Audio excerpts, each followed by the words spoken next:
Perkenalkan, nama saya Karnasi. Saya dari kelas A2 Manajemen Pagi.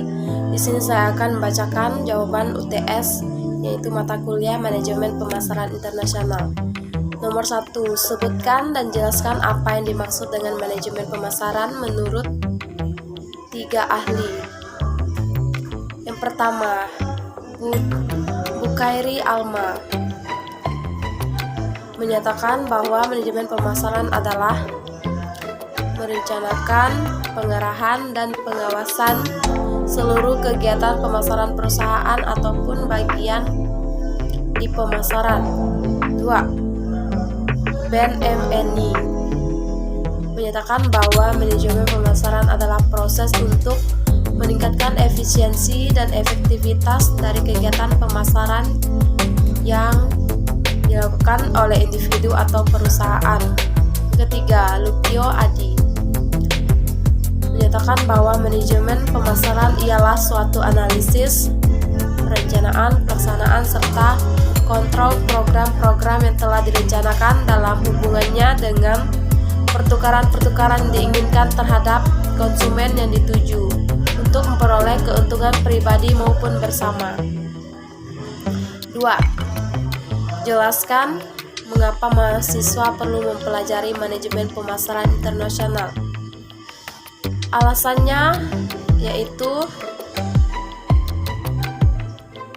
pentingnya belajar manajemen pemasaran karena pemasaran mempunyai peran yang besar dalam pertumbuhan dan perkembangan ekonomi. Pemasaran merangsang penelitian dan ide-ide baru yang akan menghasilkan barang dan jasa baru yang inovatif. Pemasaran juga memberikan pelanggan banyak pilihan dalam memenuhi kebutuhan mereka, dan apabila pelanggan puas dengan produk yang digunakannya, maka produsen produk tersebut akan membuka lowongan pekerjaan baru bagi masyarakat.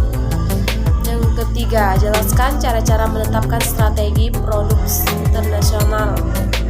Yang pertama, mengetahui keadaan lingkungan internasional. Kedua, mempunyai tujuan yang jelas serta kebijakan. Yang ketiga, mengetahui sasaran pasar internasional yang akan diincar. Yang keempat, adanya program pemasaran. Yang kelima, mempunyai organisasi pemasaran. Keenam, pengevaluasian dan pengendalian. 4. Apa yang dimaksud dengan strategi harga internasional? Bagaimana cara menetapkan strategi harga internasional? Strategi harga internasional adalah strategi yang dipenuhi oleh persaingan dan biaya dalam mengambil keputusan menyangkut harga. Sedangkan cara menetapkan strategi harga yaitu sebagai berikut. Yang pertama, skim the cream. Yang kedua, penetration. 5. Jelaskan bagaimana cara melakukan ekspor impor. Cara melakukan ekspor. 1. Membuat surat kontrak penjualan atau sales contract process. Yang kedua, penerbitan surat jaminan pembayaran importir kepada eksportir atau letter of credit. Opening process. Yang ketiga, penerbitan dokumen pengapalan atau pengiriman atau cargo shipment process. Keempat, pencairan dokumen pengapalan atau klaim atas barang yang sudah dibayar, impor atau shipping, dokumen negotiation process. Sedangkan impor, yang pertama menentukan harga, yang kedua menentukan cara dan biaya pengiriman, yang ketiga memilih wait forwarder, yang keempat memilih cara pengiriman yang paling menentukan, yang kelima asuransi kan barang Anda, yang keenam pahami aturan kepabeanan, yang ketujuh menentukan cara pembayaran, yang kedelapan mengatur pengiriman barang, yang kesembilan melengkapi dokumen, yang ke-10 mengurus perizinan impor, yang ke-11 membayar biaya masuk dan biaya lain, yang ke-12 mengeluarkan barang dari kawasan pabean, yang ke-13 menerima barang dan klaim asuransi. 6. Review video pemasaran internasional dan pemasaran global. Pengertian pemasaran internasional.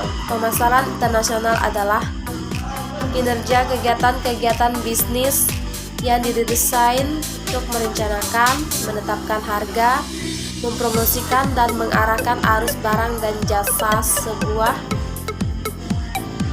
perusahaan kepada para konsumen di lebih dari satu pasar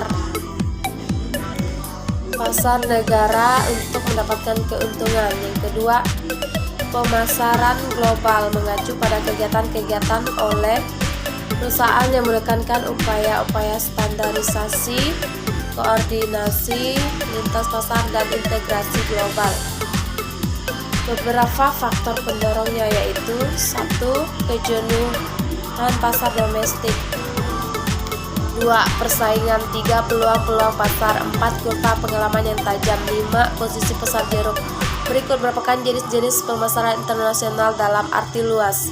1. Pemasaran ekspor, 2. Pemasaran internasional dalam arti sempit, 3. Pemasaran multinasional, 4.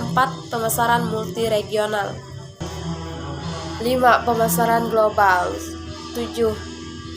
Cara memasuki bagaimana pasar luar negeri. Yang pertama, caranya 1. Ekspor, 2. Melalui proyek turnkey. Yang ketiga, memberikan lisensi atau licensing. Yang keempat, memberikan waralaba atau franchising. Yang kelima, bentuk usaha patungan atau joint venture. Yang keenam, mendirikan anak perusahaan. Sekian jawaban saya ucapkan terima kasih.